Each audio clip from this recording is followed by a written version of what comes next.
हे good morning guys, कसे आहात? मजेत ना? तर आज आहे संडे. तर आज कुठं फिरायला गेलो नाही. तर आपल्या स्कॉर्पियनमध्ये बसलेलो आहे मी. या गणपती बाप्पा. तर स्कॉर्पियनला आता 1 महिना झालेला आहे. एका महिन्यात मी जवळजवळ गाडी 1130 किलोमीटर चालवली आहे. तर गाडीचा एक्सपिरियन्स खूपच छान आहे. मस्त कम्फर्टेबल गाडी आहे. ॲटोमॅटिक असल्यामुळे त्याचा कम्फर्ट अजूनच वाढतो आहे. आणि पॉवर इंजिन 2.2चं टर्बो इंजिन आहे. तर खूपच पॉवर आहे. आणि जो कम्फर्ट भेटतो गाडी चालवताना, जो पिकअप भेटतो तो खूपच छान आहे. मस्त एकदम फील खूपच छान आहे गाडीचा. मी गाडी ह्या महिन्यामध्ये गुहागरला घेऊन गेलो होतो. अराऊंड 700 किलोमीटर ते तिथेच झाले. जो आपला मुंबई गोवा हायवे आहे, मस्त रस्त्याचं काम झालं आहे. तर मस्त क्रूज कंट्रोल, सगळे गाडीचे फीचर्स, ॲडॅस वगैरे सर्व ट्राय केलं आहे. प्रत्येकाचा एक एक व्हिडिओ मी बनवणारच आहे. तर आज तुम्हाला पहिल्यांदा मला असं वाटलं की बऱ्याच लोकांना स्टिअरिंग कंट्रोल गाडीचे काय काय आहेत ते समजत नाही. तर माझं हे स्कॉर्पियनचं ZL 4x4 हे मॉडेल आहे, टॉप मॉडेल आहे. तर मला जे इश्यू येत होते स्टिअरिंग कंट्रोलचे, तर ते मी यूट्यूबवरचे व्हिडिओ बघत किंवा मॅन्युअल वाचत सर्व मी कळून घेतलेले आहेत. तर मला असं वाटलं की लोकांसाठी ते इझी जातील म्हणून एक व्हिडिओ बनवावा डेडिकेटेड फक्त स्टिअरिंग कंट्रोलच्या. काय काय स्टिअरिंग कंट्रोल आहेत स्कॉर्पियनच्या मॉडेलमध्ये. तर आपण आता सुरुवात करूया. सुरुवातीला आपण बघूया लेफ्ट साईडचे कंट्रोल्स. सुरुवातीला बटन आहे SRC, म्हणजे सोर्स सिलेक्ट करायचा आहे आपल्याला. जी आपली इन्फोटेनमेंट सिस्टीम आहे त्यामध्ये कुठला सोर्स सिलेक्ट करायचा आहे. जर आपण इथं प्रेस केलं तर वरती अशी विंडो ओपन होती आणि ते परत एकदा डबल पुश केलं तेच बटन जर SRC दाबलं तर आपण सिलेक्ट करू शकतो. बघा, SRC आणि रेडिओ, अँड्रॉइड ऑटो आणि रेडिओमध्ये मूव होत आहे सिलेक्शन. आता आपण रेडिओ यूज केलं तर रेडिओ आला. तर परत आपल्याला अँड्रॉइड ऑटो सिलेक्ट करायचं तर अँड्रॉइड ऑटो, तर अँड्रॉइड ऑटो. तर असं हे सिलेक्ट करतं. त्या शेजारचं बटन आहे आणि खालचा जो आहे तो स्लिक, म्हणजे खाली वर करायचं असेल आपल्याला काही तर ते आपण करू शकतो. ओके. तर आणि त्या शेजारचं जे बटन आहे हे आहे म्यूट करायचं. जर आपलं काही सिस्टीम चालू असेल इन्फोटेनमेंट सिस्टीममध्ये, आपल्याला जर म्यूट करायची असेल तर हे बटन दाबायचं. आता म्यूट आहे आय थिंक. आता चालू केलं तर व्हॉल्यूम आला. ओके. आता परत म्यूट करायचं असेल तर म्यूट करायचे. हे खालचं जो आहे तो व्हॉल्यूम अप डाऊनचा आहे. हे व्हॉल्यूम अप डाऊन. ओके. हे खालचं जे बटन आहे ते फोन बुक ओपन होतं इथून. हे पासून प्रेस केलं तर बघा फोन बुक दिसतंय. ओके. आणि नंतर इथं जे आहे ते आपला एखादा कॉल चालू असेल किंवा कॉल असेल आला आपण गाडी चालवताना, तर हे प्रेस केलं तर कॉल बंद होतो आणि व्हॉइस कमांड पण देऊ शकतो. यामध्ये ॲलेक्सा आहे तर आपण इथं ॲलेक्सा करू शकतो. Alexa open sunroof. Okay. Sunroof open झालं. Alexa close sunroof. Okay. Sunroof close झालं. असे चांगले चांगले फीचर्स आहेत गाडीमध्ये. स्टेअरिंगवर वरती एवढेच कंट्रोल्स आहेत. आता खाली गेलो आपण तर हे खाली वायपरचे कंट्रोल्स आहेत, इथं खाली दिसत असतील. तर ह्याच्यामध्ये ॲटो सेन्सिंग वायपर आहेत. जर इथं आपण बघितलं तर ॲटोवर आहे आत्ता बाय डिफॉल्ट. तर ॲटोवर असले की जर गाडीला सेन्स झालं विंडशिल्डवर की पाऊस पडतोय वगैरे काय, तर ते ॲटोमॅटिकली आपले वायपर्स ऑन करतात. ओके. ॲटो हे ऑटोवर आहे. आपण याला ऑफ पण करू शकतो. तर वरती केलं की ऑफ. आणि मिस्टचा आहे, जसं काही विंडशिल्डवर मिस्ट आला असेल तर तो पण कंट्रोल होतो त्यामध्ये. आपल्याला जर स्पीड करायचं असेल मॅन्युअलमध्ये तर खाली लो आणि परत हाय आहे. हे हायवर आहे आत्ता. नंतर लो नंतर मग ॲटो, नंतर वरती ऑफ. असे ते फंक्शन्स आहेत. त्याची वायपर्स खूप मोठे आहेत त्याचे. ट्राय करून दाखवतो तुम्हाला. पूर्ण कंट्रोल, पूर्ण काच एकदम क्लिअर करतात. मोठे वायपर्स आहेत एकदम. इथं एक बटन आहे, हे डेडिकेटेड बटन दिलं आहे फक्त. हा एक्सप्रेस वॉश आहे. एकदा प्रेस केलं तर खूप मोठं असं भरपूर पाणी येतं आणि एक्सप्रेस क्लीन करतं काच. हे अजून एक बटन ॲडिशनल फंक्शन दिलं आहे. 2 वेळा पाणी येतं आणि पूर्ण गाडीची काच पूर्ण क्लिअर करतं. असं हे फीचर आहे. या साईडला जे दुसरं कंट्रोल्स आहेत ते मागच्या वायपरचे कंट्रोल आहेत. पण एकदा ट्राय करूया. मी पण अजून ट्राय केलं नाही आहे. ऑन चालू आहे वायपर मागं.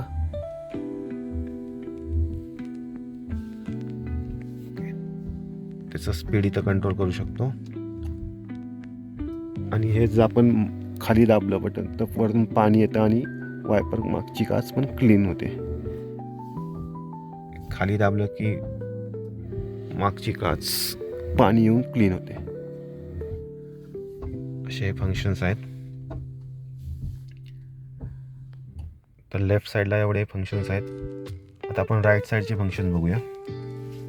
तर सुरुवातीला आहे क्रूज. आत्ता गाडी बंद आहे. क्रूजचा एक सेपरेट व्हिडिओ बनवणारच आहे मी.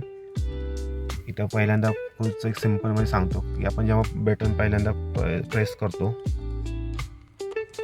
प्रेस केलं तर तिथं मेसेज येतो adaptive cruise control stand by. ते स्टँड बायमध्ये मोडमध्ये जातं. आपण गाडी जेव्हा चालू ज्या स्पीडला आपल्याला गाडी नाही क्रूज करायची आहे त्या स्पीडला गाडी न्यायची आणि नंतर परत हे सेटचं बटन दाबायचं. हे खाली जे सेटचं बटन आहे सेट, ते सेट केलं की गाडीचा स्पीड गाडीचा जो स्पीड आहे तो त्या स्पीडला सेट होतो आणि गाडी क्रूजमध्ये चालत राहते. ह्यामध्ये ॲडॅप्टिव्ह क्रूज कंट्रोल आहे. तर ॲडॅप्टिव्ह क्रूज कंट्रोल म्हणजे काय असतं की गाडी जी समोरची गाडी आली समोर तर त्या गाडीचा जो स्पीड आहे त्या गाडीला आपला स्पीड मॅच होतो, ॲडॅप्ट होतो आणि त्या स्पीडला गाडी जाते. जर आपल्याला पुढं जायचं असेल तर आपण मग पहिल्यांदा इंडिकेटर जायचा, लेन चेंज करायची आणि मग गाडी परत आपण जो स्पीड सेट केला आहे त्या स्पीडला जाते. हे एक ॲडॅप्टिव्ह क्रूज कंट्रोल असं फीचर आहे. खूप छान फीचर आहे. मस्त जाते गाडी एकदम. मी वापरलं आहे. त्याचा एक सेपरेट व्हिडिओ बनवणारच आहे मी. नंतर मी तुम्हाला दाखवेल. त्या शेजारला जो बटन आहे ते आहे मेनूचं. हे प्रेस केलं की मेनू ओपन होतो आणि त्या खालचं जे बटन आहे ते मेनू चेंज करण्याचं आहे. चेंज होतं मेनू.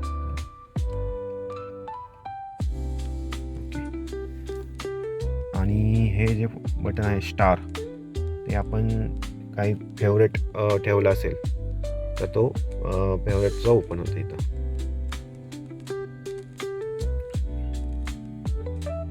रिझ्यूम म्हणजे आपल्याला जे काही आपण ऑलरेडी फंक्शन यूज केले ते रिझ्यूम करायचं असेल तर रिझ्यूम. त्याखाली नंतर आपण आता मेनूमध्ये जाऊया. मेनूमध्ये 2-3 दाखवतो मला. हे जे आहे ड्रायव्हर इन्फो आल्यानंतर आपण जर आतमध्ये गेलो, हे प्रेस केलं की आपण त्या मेनूमध्ये जातो. तर इथं आपल्याला ट्रिप ए, ट्रिप बी आणि टाईम असे फंक्शन दाखवतो. आणि हे ड्रायव्हर अटेन्शन लेवल, ह्यामध्ये एक सेन्सर बसवले आहेत. तर तुम्ही किती ॲक्टिव्ह आहात व्हाईल ड्रायव्हिंग ते याला आपण कॅल्क्युलेट करत राहतं. लो टू हाय अशी रेंज आहे. तुम्ही किती अटेंटिव्ह आहात हे सेन्सर कॅप्चर करतं. जर तुमचं सेन्सरला ते अटेन्शन झालं नाही, तुम्ही किती ॲक्टिव्ह वाटला नाही तर ते गाडीचं स्पीड कमी करतं आणि तो गाडीचा स्पीड वाढतच नाही. मग गाडी आपल्याला 15 मिनटं थांबावं लागते आणि नंतर मग तो पुन्हा 100% हायवर येतो. लो टू हायच्या स्केलवर हायमध्ये जातो आणि पुन्हा गाडी स्टार्ट होते. असं चांगलं फीचर आहे, सेफ्टी फीचर आहे हे. ड्रायव्हर इन्फोमध्ये एवढेच बटन आहेत. इथं आपण आपला ट्रिप बीमध्ये जर आपल्याला सेट करायचे असेल तर आपण हे बटन इरेज करायचं. जर पूर्ण डिस्टन्स रिसेट करायचे असेल तर हे बटन दाबून धरायचं आणि हे ट्रिप बीचं डिस्टन्स रिसेट होतं सर. सेम आपण तुम्ही ट्रिप एचं पण करू शकता. ट्रिप एचं पण करू शकता. ओके. त्यावर इन्फोमध्ये एवढेच फंक्शन आहेत. त्यानंतर आता आपण पुढे जातो फ्युएल इन्फो. फ्युएल इन्फोमध्ये गेल्यानंतर आतमध्ये गेल्यानंतर इथं गाडीची फ्युएल इकॉनॉमी दाखवते. आत्ता मला गाडीने ॲव्हरेज 12.2 दाखवलं आहे आणि रेंज 181 किलोमीटरची आहे. खाली गेलं तर DF लेवल दाखवतं आपल्याला, गाडीमध्ये DF लेवलची किती आहे ते दाखवतं. तर 90% आहे. बस या दोनच फीचर्स आहेत, यामध्ये फंक्शन्स आहेत. पुढच्यामध्ये डिजिटल स्पीडमध्ये गेलं तर मला हा आवडणारा फंक्शन आहे, कारण आपल्याला इथं डिजिटल स्पीड दाखवत राहतं कंटिन्युअस 30, 40, 50 असं फास्ट वाढत राहतं. ते बघण्यासाठी खूप छान वाटतं. नंतर पुढं व्हेकल इन्फोमध्ये गेल्यानंतर हे टायरचं प्रेशर दाखवतं आपल्याला, पूर्ण कुठल्या टायरमध्ये किती हवा आहे. 32, 31, 30, 31 अशी हवा आहे. आत्ता यामध्ये थोडी लो झाली आहे. 34 रिकमेंडेड आहे, थोडीशी फिलअप करावं लागेल. टायरचं टेम्परेचर पण किती आहे ते दाखवतं. पॉवर अँड टॉर्क एवढेच गाडीची इन्फो एवढेच दाखवत आहे. नंतर पुढे गेल्यानंतर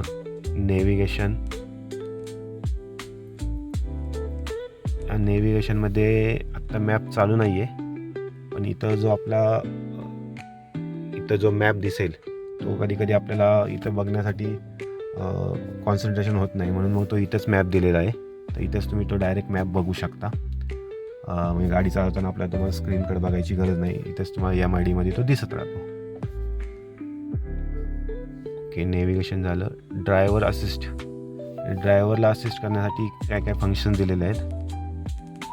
तर त्याच्यामध्ये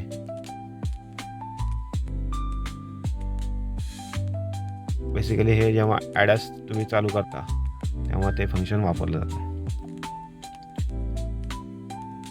आता सेटिंगमध्ये गेल्यानंतर ड्रायव्हर असिस्टन्समध्ये काय फीचर्स आहेत ते दाखवतं. आतमध्ये एंटर केलो. Adaptive cruise control. इथे तुम्हाला कसा क्रूजचा कंट्रोल पाहिजे, स्लो पाहिजे म्हणजे का नॉर्मल पाहिजे का फास्ट, जो रिस्पॉन्स आहे तो कसा पाहिजे. म्हणजे त्यानंतर त्यामध्ये कसं आहे, बेसिकली स्लो जर ठेवला तर तो सारखं जातो, तो चेंज करावा लागतो. एकच मिनटं.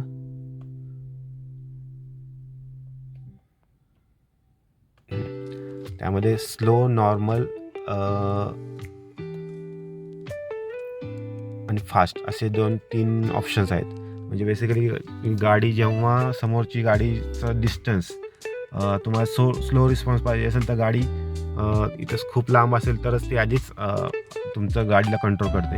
मीडियम असेल तर मीडियम रेंजला जाऊन ती कंट्रोल करते. आणि फास्ट पाहिजे असेल तर म्हणजे ती समोरच्या गाडीच्या खूप जवळ जाऊन तिचा तो कंट्रोल होतो. तर बेसिकली आपण मग स्टँडर्ड नॉर्मलच ठेवायचा, त्यामुळे काही इश्यू येत नाही.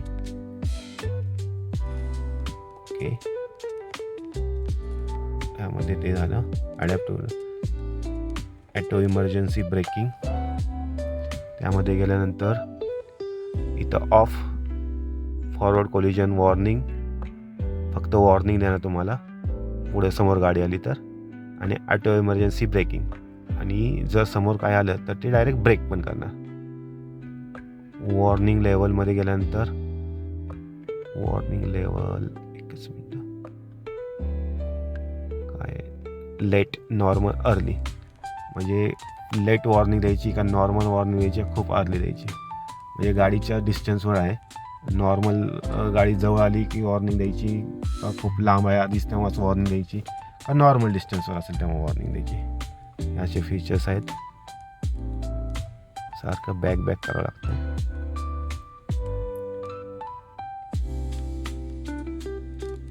अजून ड्रायव्हर असिस्टन्समध्ये काय आहेत. लेन कीप असिस्ट आपल्याला ॲडॅससाठी सिस्टीमसाठी लागतं. तर हे ऑफ आहे आत्ता सध्या, मी ऑफ केलं आहे. तर यामध्ये आपण एखादी लेन चेंज करतो आहे तर तो मला फक्त वॉर्निंग देणार. नाही तर खालचं जर बटन आपण प्रेस केलं वॉर्निंग असिस्ट तर ते तुम्हाला वॉर्निंग पण देणार आणि ते असिस्ट पण करणार, म्हणजे तुम्हाला गाडी तशी लेन चेंज करताना मदत करणार. हे असे फीचर्स आहेत. आत्ता मी ते ऑफ ठेवलं आहे. जेव्हा ॲडॅस चालू करायचं तेव्हा हे ऑन करावंच लागतं, तेव्हाशिवाय ते ॲडॅस ॲक्टिवेट होत नाही. त्यानंतर स्मार्ट पायलट असिस्ट, हे गाडीचे जे सेन्सर्स आहेत ते ऑन करतं, ते आत्ता ऑनच ठेवलेलं आहे. हाय बीम असिस्ट, म्हणजे हाय बीम चा जो आपल्या जो लाईटचा थ्रो आहे तो हाय बीमला असिस्ट करतो. ट्रॅफिक साईन रिकग्नायझेशन, म्हणजे ट्रॅफिक साईन जे असतात आपल्या रस्त्याने जाताना, तर ते तुम्हाला स्पीडचं लिमिट आहे ते काय आहे, स्पीड ब्रेकर आहे समोर, गाडी हळू, नो ओव्हरटेकिंग, असे जे काही सिग्नल्स असतात ते तुम्हाला इथं MIDमध्ये दाखवत राहतं.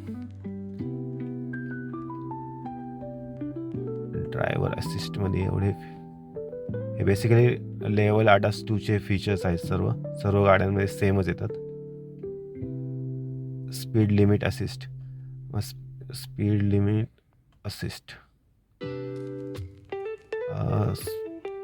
स्पीडचं पण लिमिट आत्ता किती आहे ते दाखवतं तुम्हाला. जे आपले बोर्ड्स असतात ते रेकग्नाईज करून तुम्हाला ह्या रोडची स्पीड लिमिट एवढी आहे ते आत्ता मी ऑफ केलं आहे.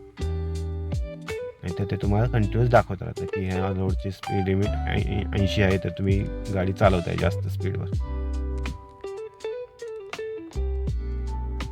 ड्रायव्हर असिस्ट म्हणजे बेसिकली तुम्हाला ड्रायव्हिंग करताना सर्व इझी जाणं ह्यासाठी ते केलेले फीचर्स आहेत. हे लेवल 2 ADAS लेवल 2चे सगळे फीचर्स आहेत, ते सर्व गाड्यांमध्ये सेमच असतात. फ्रंट व्हेकल स्टार्ट अलर्ट, हे फ्रंट व्हेकल स्टार्ट अलर्ट हे नवीन फीचर्स ॲड केलं आहे. तर त्यामध्ये आपण सपोज एखाद्या सिग्नलला थांबलो आहे आणि आपण बोलताना को पॅसेंजरवर बोलता समोरची गाडी पुढे निघून गेली आणि आपल्याला कळलंच नाही, आपण बोलण्यातच मग्न आहे, तर तुम्हाला ते गाडीचं जो स्टेअरिंग व्हायब्रेट होतं आणि ते कळतं, म्हणजे बेसिकली सांगतं की गाडी पुढची निघाली, आता तुम्ही पण चला. तर हे एक नवीन फीचर त्यांनी ॲड केलेलं आहे. हे ड्रायव्हर असिस्टन्समध्ये एवढेच फीचर्स आहेत I think.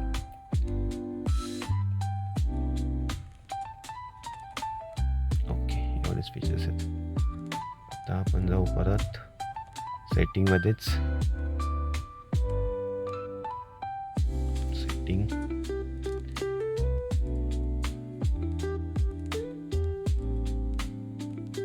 AF auto reset, हे जे आपण जो आपला इकॉनॉमी आहे, फ्युएल इकॉनॉमी, तर ते आफ्टर इग्निशन प्रत्येक गाडी स्टार्ट केल्यानंतर तुम्हाला ती चेंज होणार. AFE ऑटो रिसेट म्हणजे फ्युएल इकॉनॉमी रिसेट करण्याचे.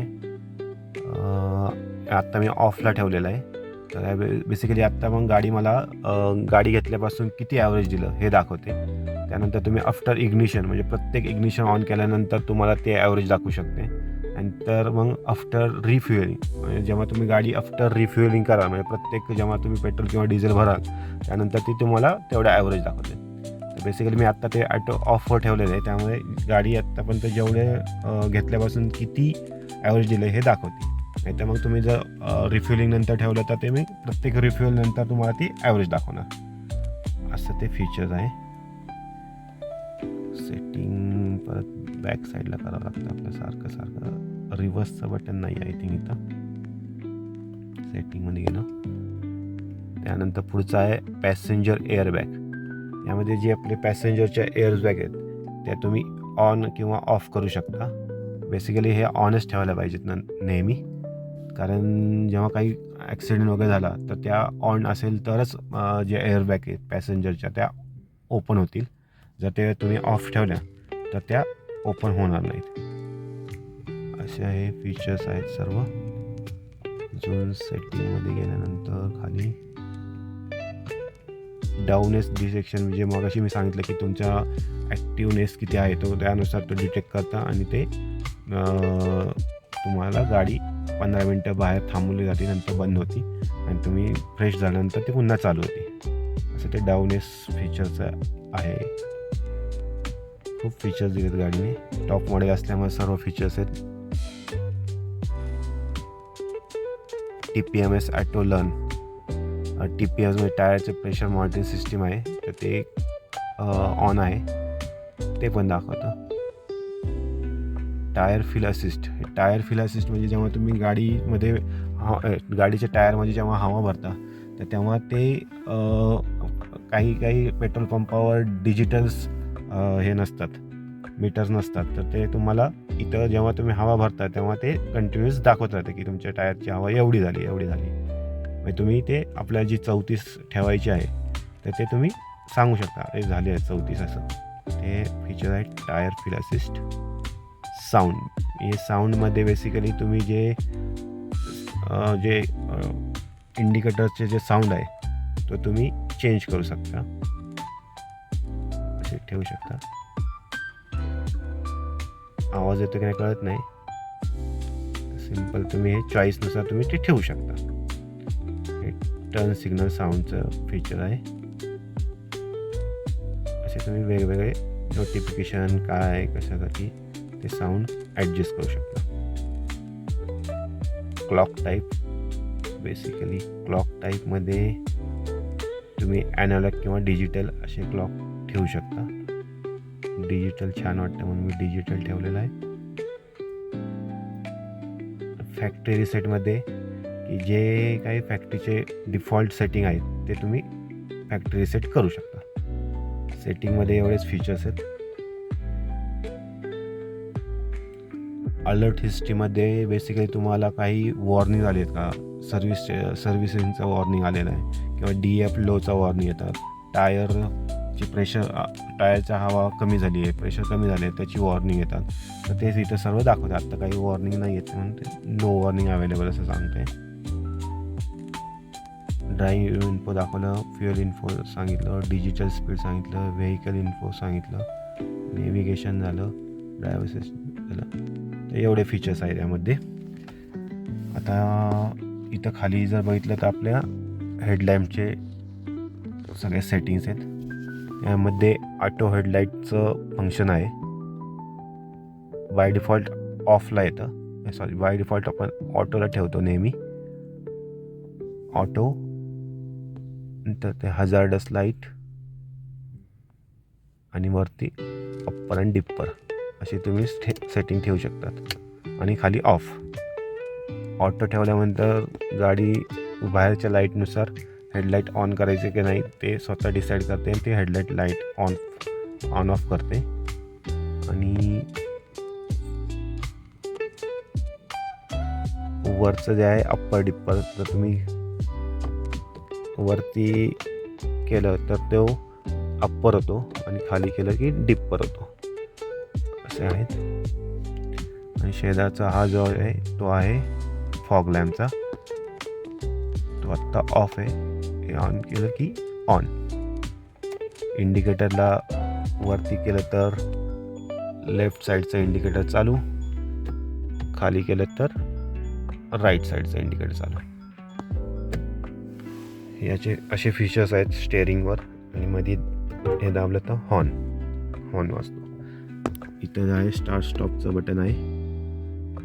पहिल्यांदा रेड लाईट असते, जर तुम्हाला गाडी चालू करायची ब्रेकवर पॅडल ठेवायचा, ती ग्रीन होती, मग तुम्ही ते बटन प्रेस करून गाडी स्टार्ट करू शकता. या व्हिडिओमध्ये आपण स्टेअरिंगचे सर्व कंट्रोल पाहिले. मग पुढच्या व्हिडिओमध्ये आपला जो मेनली डॅशबोर्ड आहे त्याच्यामध्ये जे काही फीचर्स दिले आहेत इन्फोटेनमेंट सिस्टीमचे ते फीचर तुम्हाला दाखवतो. कसे वाटला हा व्हिडिओ कमेंटमध्ये नक्की सांगा. आणि आपल्या स्कॉर्पिओचे असे नवीन खूप व्हिडिओ येणार आहेत, तर चॅनलला सबस्क्राईब करा.